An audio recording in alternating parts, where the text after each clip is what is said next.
घर का बंटवारा। अरे विनोद, तूने हलवाई को सारा सामान तो दे दिया है ना? अक्षय की शादी में कोई कमी नहीं रहनी चाहिए। आखिर सबसे छोटा भाई है तुम सबका। हाँ माँ, आप चिंता मत करो, मैं पूरा ध्यान रखूंगा। मंगल बेटा, तूने तो कहा था कि फूल का ऑर्डर दे दिया है, यहाँ तो फूल पहुँचे ही नहीं। अब क्या बहू की विदाई के बाद फूल आएंगे? माँ, मैंने अभी बात की है फूल वाले से, वो रास्ते में ही है। आप किशोर भैया से क्यों नहीं कहती कुछ करने को? किशोर पहले ही मेरे बताए काम कर रहा है। पास के सभी रिश्तेदारों और मोहल्ले वालों को कार्ड वही तो देकर आया था। रिसेप्शन के लिए हॉल भी उसी ने बुक किया था। टेंट कुर्सी वालों को भी तो वही देख रहा है। पर कई मोहल्ले वाले तो हमारे भरे पूरे परिवार से जलते भी हैं। उन्हें बुलाने की क्या जरूरत थी? बेटा, शादी ब्याह में तो बुलाना ही पड़ता है, नहीं तो लोग क्या कहेंगे। दादी दादी देखो ना, हलवाई अंकल हमें लड्डू नहीं दे रहे, आप इनको डांटो ना। अरे चैन सुख दे देना बच्चों को लड्डू, क्यों तंग कर रहा है इन्हें? बीबी जी, मैं कहाँ मना कर रहा हूँ, लेकिन लड्डू बनते ही ये बच्चे उठा उठा कर खा लेते हैं। अरे मैं तो इन्हें थाल में रख के परोस भी नहीं पा रहा। भागो, अब कोल्ड ड्रिंक पीने चलते हैं। भागो भागो, अब कोल्ड ड्रिंक पीने चलते हैं। जैसे कि आप देख रहे हैं, आज इस घर के सबसे छोटे बेटे अक्षय की शादी है। घर में बहुत चहल पहल है।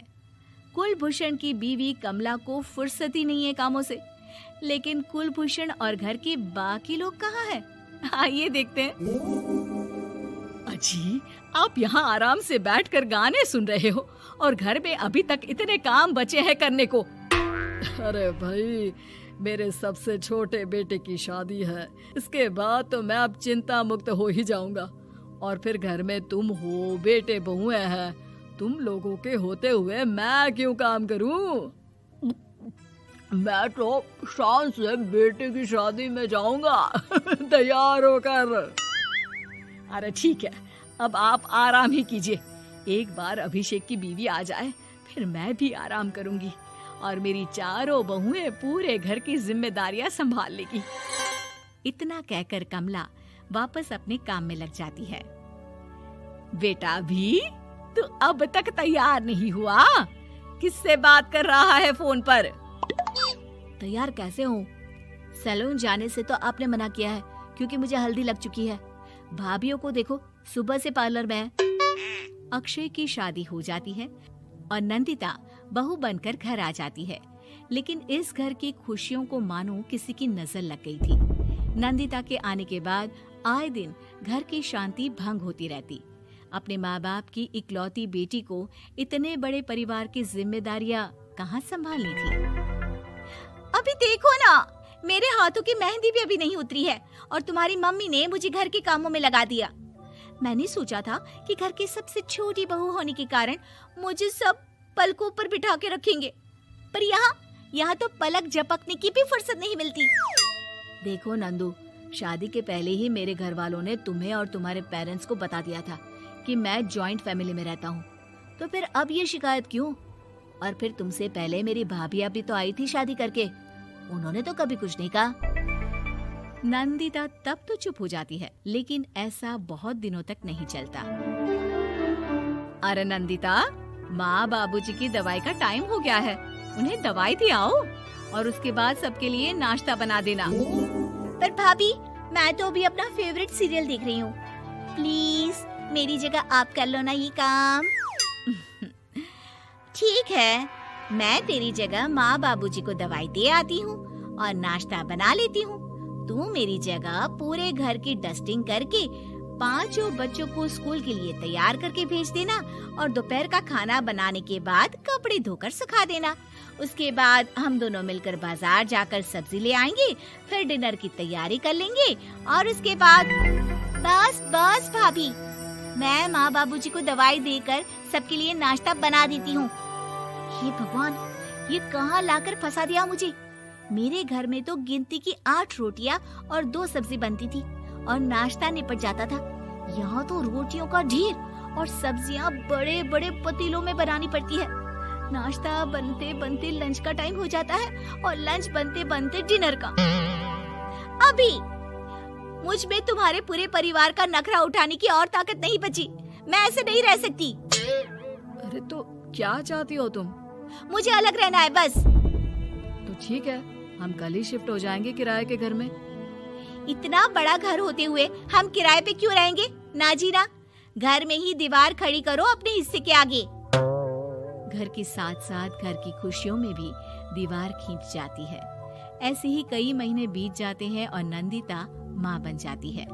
बच्चे के आने से अभिषेक के कंधों पर खर्चों का बोझ आ पड़ता है।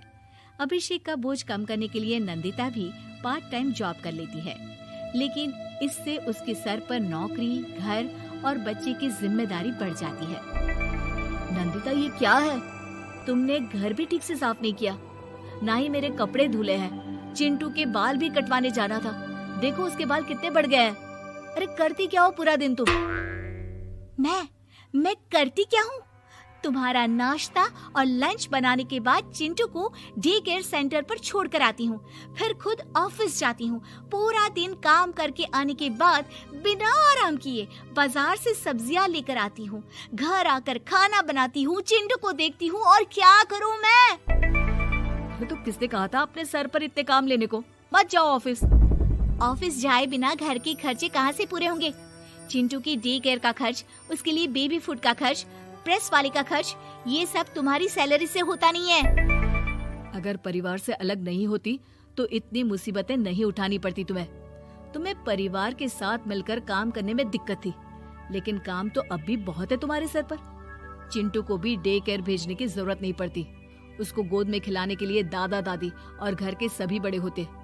उसके साथ खेलने के लिए उसके भाई बहन भी होते। मेरे तीनों बड़े भाइयों के बच्चे भी बड़े हुए हैं, लेकिन बिना महंगा बेबी फूड खाए, क्योंकि मेरी माँ और भाभियाँ बहुत अच्छे से जानती है कि बच्चे को क्या खिलाना चाहिए। बिजली के बिल जैसे खर्चे भी सब मिलकर बांट लेते थे, लेकिन तुम्हें तो सबसे अलग रहने में ही मजा आता है, तो अब शिकायत क्यों करती हो? बस करो अभिषेक, बस करो। मैं मानती हूँ कि मैं गलत थी। मेरे एक गलत फैसले ने हमें बिल्कुल अकेला कर दिया है सबसे। एक घर में होते हुए भी हम बाकी परिवार से अजनबियों की तरह रह रहे हैं। अभिषेक और नंदिता की सारी बातें घर के बाकी लोगों को सुनाई दे रही थी। तभी कमला बोल पड़ती है। अरे नंदिता बहू, किसने कहा कि तुम अकेले हो? तुम्हारा इतना भरा पूरा परिवार है ना तुम्हारे साथ। हम तो बस ये चाहते थे कि तुम अपनी गलती समझ जाओ। अगर हम तुम्हें समझाते तो शायद तुम ना समझती, लेकिन अपनी गलती का एहसास तुम्हें खुद हो गया है, तो अब तुम समझ चुकी हो परिवार में एक साथ रहने का मोल क्या होता है। मम्मी जी, मुझे माफ कर दीजिए, अब ऐसा दोबारा कभी नहीं होगा। अरे माफी बाद में, पहले मेरा पोता जरा मेरी गोद में तो दे, और तू जाकर सबके लिए चाय बना ला।